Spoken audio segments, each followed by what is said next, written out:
ಎಲ್ರಿಗೂ ನಮಸ್ತೆ. ನಾನು ಈಗ ತಾನೇ ವಿಪಶ್ಯನಾ ಮೆಡಿಟೇಷನ್ ಕ್ಯಾಂಪ್‌ನ ಮುಗಿಸ್ಕೊಂಡು ಅದೇ ರೂಮಲ್ಲಿದ್ದೀನಿ. ಕಮೆಂಟ್ಸಲ್ಲಿ ಕೇಳಿದ್ರಿ ಕೆಲವೊಬ್ರು ವಿಪಶ್ಯನಾ ಬಗ್ಗೆ ತಿಳಿಸ್ಕೊಡಿ ಅಂತ.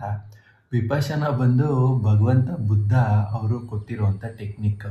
ನಿಮ್ಮ ಥರ ಮನುಷ್ಯನಾಗಿ ಹುಟ್ಟಿ ಭಗವಂತ ಆಗೋದಕ್ಕೆ ಯೂಸ್ ಮಾಡಿದ್ದು ಮೆಡಿಟೇಷನ್ ಟೆಕ್ನಿಕ್ ಬಂದು ವಿಪಶ್ಯನಾ. ಎಲ್ಲರೂ ಕಾಂಟ್ರವರ್ಸಿ ಇದೆ, ಇದು ಶಿವ ಕೊಟ್ಟಿರೋ ಟೆಕ್ನಿಕ್ಕೆ ವಿಪಶ್ಯನಾನ ಬುದ್ಧ ಮಾಡಿದ್ದು ಅಂತ. ಇದು ಕನ್ಫ್ಯೂಷನ್ ಯಾಕೆ ಅಂದರೆ, ಶಿವ ಭಗವಂತ ಬಂದು 112 ಟೆಕ್ನಿಕ್ ಕೊಟ್ಟರು. ಅಂದರೆ ಈ ಪ್ರಪಂಚದಿಂದ ನಾವು ಎನ್ಲೈಟನ್ಮೆಂಟ್ ಜ್ಞಾನೋದಯ ಆಗೋಕ್ಕೆ ಯೂಸ್ ಮಾಡುವಂಥ ದಾರಿಗಳು 112 ಅಂತ. ಆ 112ರಲ್ಲಿ ಒಂದು ಟೆಕ್ನಿಕ್ನ ಬುದ್ಧ ಯೂಸ್ ಮಾಡಿದ್ರು ಅಂತ. ಅದು ಬಂದು ಉಸಿರನ್ನ ಗಮನಿಸೋದು. ಯಾಕೆ ಉಸಿರನ್ನ ಗಮನಿಸೋದು ಅಷ್ಟೇ ಅಲ್ಲದೆ ಬುದ್ಧ ಇನ್ನೊಂದು ಸ್ಟೆಪ್ಪು ಎಕ್ಸ್ಟ್ರಾ ಹೋಗಿ ವಿಪಶ್ಯನಾ ಅನ್ನೋ ಟೆಕ್ನಿಕ್ನ ಕಂಡಿಡ್ದು ಆ ವಿಪಶ್ಯನಾ ಮಾಡಿ ಜ್ಞಾನೋದಯ ಆಗಿದ್ದು. ಮೊದಲ 3 ದಿನ, ಈ 10 ದಿನ ಕ್ಯಾಂಪಲ್ಲಿ ಕೇವಲ ಉಸಿರು ಒಳಗಡೆ ಹೋಗುತ್ತೆ, ಉಸಿರು ಹೊರಗಡೆ ಬರುತ್ತೆ, ಅದನ್ನು ಗಮನಿಸೋದು. ಆನಾಪಾನ ಸತಿ ಅಂತೀವಿ, ಅದರ ಮೇಲಿನ ಅರಿವು ಅಂತ. ಉಸಿರು ಅದಾಗದೇ ಹೋಗುತ್ತೆ, ಅದಾಗದೇ ಬರುತ್ತೆ, ಅದ್ರ ಮೇಲೆ ನಿಮ್ಮ ಅವೇರ್ನೆಸ್ ಇಟ್ಕೊಳ್ಳೋದೇ ಟೆಕ್ನಿಕ್ಕು. ಅದನ್ನು 3 ದಿನ ಮಾಡಿಸ್ತಾರೆ. ಇದು ಶಿವ ಕೊಟ್ಟಿರೋ ಟೆಕ್ನಿಕ್. ಇದಾದಮೇಲೆ ಬುದ್ಧ ಕಂಡಿಡ್ದಿದ್ದು ವಿಪಶ್ಯನಾ ಅಂದರೆ, ದೇಹದಲ್ಲಿ ಸಂವೇದನೆಗಳು ಪ್ರತಿ ಕ್ಷಣ ಪ್ರತಿ ದಿನ ಇದ್ದೇ ಇರುತ್ತೆ, ನಮ್ಮ ಗಮನಕ್ಕೆ ಗೊತ್ತಿಲ್ಲ. ಯಾವಾಗ ನಿಮ್ಮ ಮನಸ್ಸು ಏಕಾಗ್ರಗೊಳ್ಳುತ್ತೋ 3 ದಿನ ಇದನ್ನು ಮಾಡಿ, ನಿಮ್ಮ ದೇಹದಲ್ಲಿರೋ ಸಂವೇದನೆಗಳು ನಿಮ್ಮ ಗಮನಕ್ಕೆ ಬರುತ್ತೆ. ಆ ಸಂವೇದನೆಗಳನ್ನ ನೀವು ಅರಿವಿನಿಂದ ಗಮನಿಸೋದು, ಸಮತ್ವದಿಂದ ಗಮನಿಸೋದೇ ವಿಪಶ್ಯನಾ. ಅಂದರೆ ವಿಶೇಷ ದರ್ಶನ. ಏನದು ದರ್ಶನ ವಿಶೇಷವಾಗಿ ಮಾಡೋದು ಅಂದರೆ, ಈ 2 ಕ್ವಾಲಿಟೀಸ್ ಇಟ್ಕೊಂಡು ಸಂವೇದನೆನ ಗಮನಿಸೋದು. ಯಾಕೆ ನಾವು ಹಂಗೆ ಗಮನಿಸ್ಬೋದಲ್ಲ ಸುಮ್ಮನೆ ಅಂದರೆ, ಒಂದೊಂದು ಸಾರಿ ನಿಮಗೆ ದುಃಖಕರ ಸಂವೇದನೆಗಳು ಬರುತ್ತೆ, ಒಂದೊಂದು ಸಾರಿ ಸುಖಕರ ಸಂವೇದನೆಗಳು ಬರುತ್ತೆ.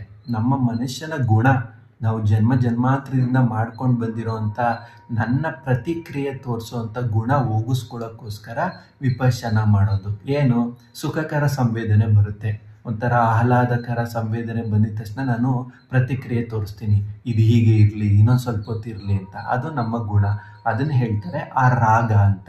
ಕ್ರೇವಿಂಗ್, ಅದಿನ್ನೂ ಇರಲಿ, ಹೀಗೆ ಇರಲಿ ಅಂತ ಬಯಸೋದನ್ನು ಬಿಡಬೇಕು. ಅಂದರೆ ಕೇವಲ ಅರಿವಿನಿಂದ ಸಮತ್ವದಿಂದ ಗಮನಿಸಬೇಕು. ಅಥವಾ ನಿಮಗೆ ನೋವಿನ ಸಂವೇದನೆ, ಇರಿಟೇಷನು, ಇಚ್ಚಿಂಗು, ತುರಿಕೆ ಅಥವಾ ಕೋಪ, ದ್ವೇಷ ಇವೆಲ್ಲವೂ ಸಂವೇದನೆಗಳಾಗಿ ಪ್ರಕಟಗೊಳ್ಳುತ್ತೆ. ಮನುಷ್ಯನ ಗುಣ ಏನು, ಇಮ್ಮಿಡಿಯೇಟು ಅಯ್ಯೋ ನಂಗೆ ಇದು ಇಷ್ಟ ಇಲ್ಲ ಹೋಗಲಿ, ಅಥವಾ ತುರಿಕೆ ಬಂದರೆ ಕೆರ್ಕೊಂಡ್ಬಿಡ್ತೀವಿ, ಅಥವಾ ನಮಗೇನೋ ಒಂಥರ ಕೋಪ, ದ್ವೇಷ, ಬಿಸಿ ಆದರೆ ಪ್ರತಿಕ್ರಿಯೆ ತೋರ್ತೀವಿ, ರಿಯಾಕ್ಟ್ ಮಾಡ್ತೀವಿ. ತುಂಬ ಶೆಕೆ ಆಗ್ತಿದೆ, ನಂಗೆ ಬೇಡ, ತಣ್ಣಗಿರಲಿ ಅಂತ. ಇದನ್ನು ದ್ವೇಷ ಅಂತೀವಿ. ಈ ಪ್ರತಿಕ್ರಿಯೆ ಮಾಡದೆ ಸುಮ್ಮನೆ ಗಮನಿಸೋದು, ಸಮತ್ವದಿಂದ ಗಮನಿಸೋದು. ಅಂದರೆ ವಿಪಶ್ಯನಾ ಅಂದರೆ ರಾಗ ದ್ವೇಷ, ಸುಖಕರ ಸಂವೇದನೆ ಯಾರು ಇರಲಿ, ದುಃಖಕರ ಸಂವೇದನೆ ಆದರೂ ಇರಲಿ, ಅದನ್ನು ನೀವು ರಾಗ ದ್ವೇಷ ಮಾಡದೆ ಅವೇರ್ನೆಸ್ ಆಗಿ ನೋಡೋದು, ಅವೇರಾಗಿ ನೋಡೋದು, ಈಕ್ವಾನಿಮಸ್ ಆಗಿ ನೋಡೋದು. ಇದನ್ನೇ ಹೇಳ್ತಾರೆ ವಿಪಶ್ಯನಾ. ಕೇವಲ ನಿಮ್ಮ ದೇಹದ ಒಳಾಂಗಣದಲ್ಲೇ ಗಮನಿಸ್ತಾ ಕೂತ್ಕೊಳ್ಳೋದು, ತಲೆಯಿಂದ ಪಾದದ ತನಕ, ಪಾದದಿಂದ ತಲೆ ತನಕ. ಇದನ್ನು 4ನೇ ದಿನದಿಂದ 10ನೇ ದಿನದ ತನಕ ಕಂಟಿನ್ಯೂಸ್ ಮಾಡಬೇಕು.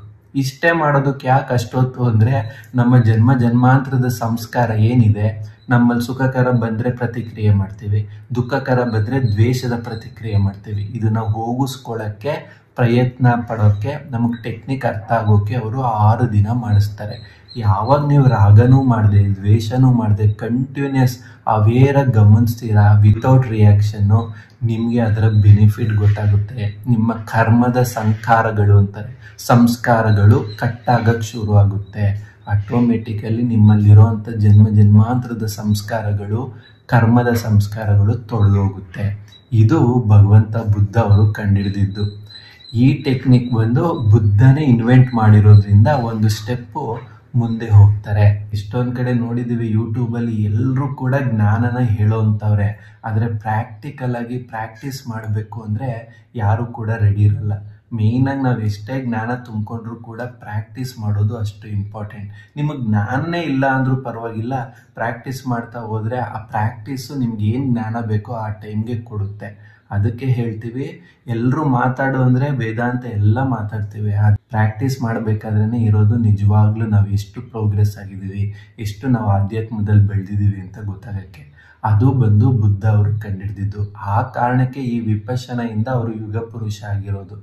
ಎಲ್ಲರೂ ಕೂಡ ನಾವು ಹಿಂದೂಗಳಾಗಲಿ, ಬುದ್ಧಿಸಮ್ ಆಗಲಿ, ಜೈನಿಸಮ್ ಆಗಲಿ, ಎಲ್ಲರೂ ಬೇರೆ ಬೇರೆ ಪಂಥದವರಾಗಿದ್ರು ಕೂಡ ಇದು ಯೂನಿವರ್ಸಲ್ ಟೆಕ್ನಿಕ್ ಅಂತ ಕರಿತೀವಿ. ಇಲ್ಲಿ ಯಾವುದೇ ರೀತಿಯಾದ ದೇವರ ಪೂಜೆ ಮಾಡಲ್ಲ ಅಥವಾ ಯಾವುದೇ ರೀತಿಯಾದ ವ್ಯಕ್ತಿ ಆರಾಧನೆ ಮಾಡಲ್ಲ. ಇಲ್ಲಿ ಏನಿದ್ರು ಕೂಡ ಸತ್ಯವನ್ನು ಹುಡ್ಕೊಂಡು ಹೋಗುವಂಥ ದಾರಿ.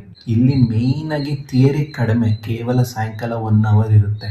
ಇನ್ನು ಬೆಳಗಿಂದ ರಾತ್ರಿ 4 ಗಂಟೆಗೆ ಶುರು ಆದರೆ ಬೆಳಗಿನ ಜಾವ ರಾತ್ರಿ 9 ಗಂಟೆ ತನಕ ಕಂಟಿನ್ಯೂಸ್ ಪ್ರಾಕ್ಟೀಸ್ ಮಾಡ್ತಾನೆ ಇರ್ತಾರೆ.